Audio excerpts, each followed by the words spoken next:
the leader of Reform, Nigel Farage, saying something that is often repeated, which is that what is the point of us transitioning to net zero when we are responsible for such a tiny fraction of the world's emissions.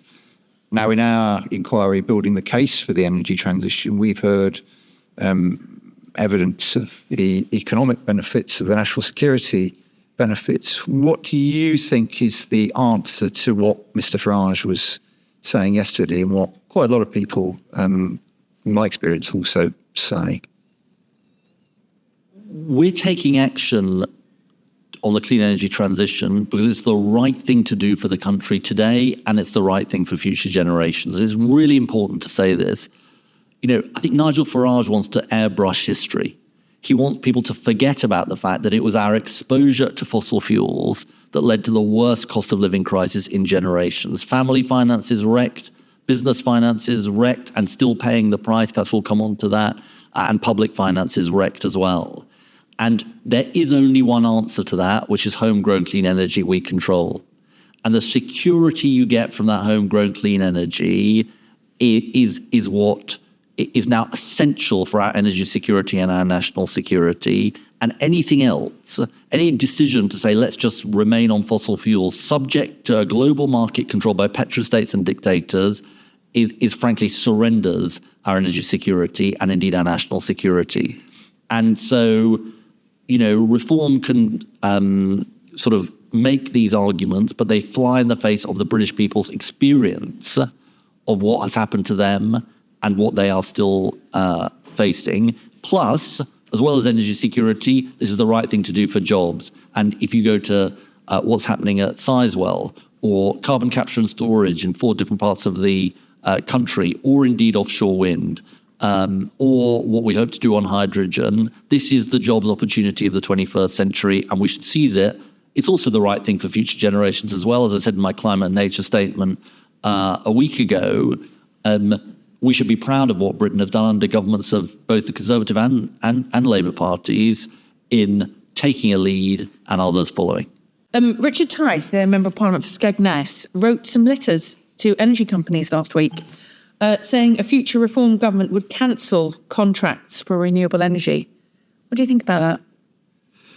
Well, it was, if I'm allowed to use this phrase, a sort of clown car operation, I think it's fair to say, by Richard Tice, because he wrote a letter saying he was going to rip up the contracts and then went on the PM programme that afternoon to rebut his own letter and to say that he'd been highly misinterpreted and he wasn't going to tear up the contract.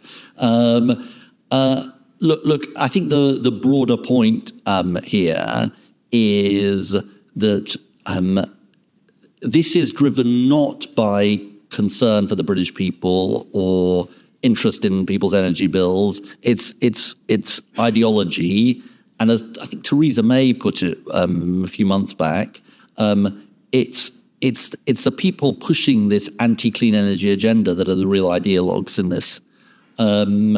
Because why would you want to stay on expensive, insecure fossil fuels? And we only need to look at the geopolitical situation to see the level of insecurity and exposure that we have. Why would you want to stay on those when you can have cheap, clean power that we control? I think one of the questions that he suggests that is an issue is that we may lose jobs as a result of this in different industries, and also that there is not at the moment, with the current energy market, there's not an absolute conviction or clarity about the pathway to making sure that this does result in cheaper energy for everybody, particularly for businesses. I mean, it's very interesting that you should ask this question, Polly, because the industrial energy prices thing is very serious situation. And I read with interest some of the testimony you had to your committee as part of your cost of energy inquiry. But it's really important to understand why this happened, because what's basically happened is that when the crisis, I've got a sort of chart here, when the crisis hit, when Russia invaded Ukraine, industrial energy prices basically doubled.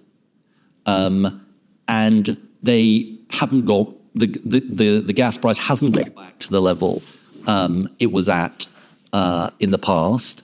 and so bills are remaining high. And I was particularly struck by some testimony that you had from the director of the Energy Intensive Users Group, who said to your committee, and I quote, "With the energy crisis that hit after Russia invaded Ukraine, it's the wholesale electricity price that has been the dominant factor in driving electricity prices."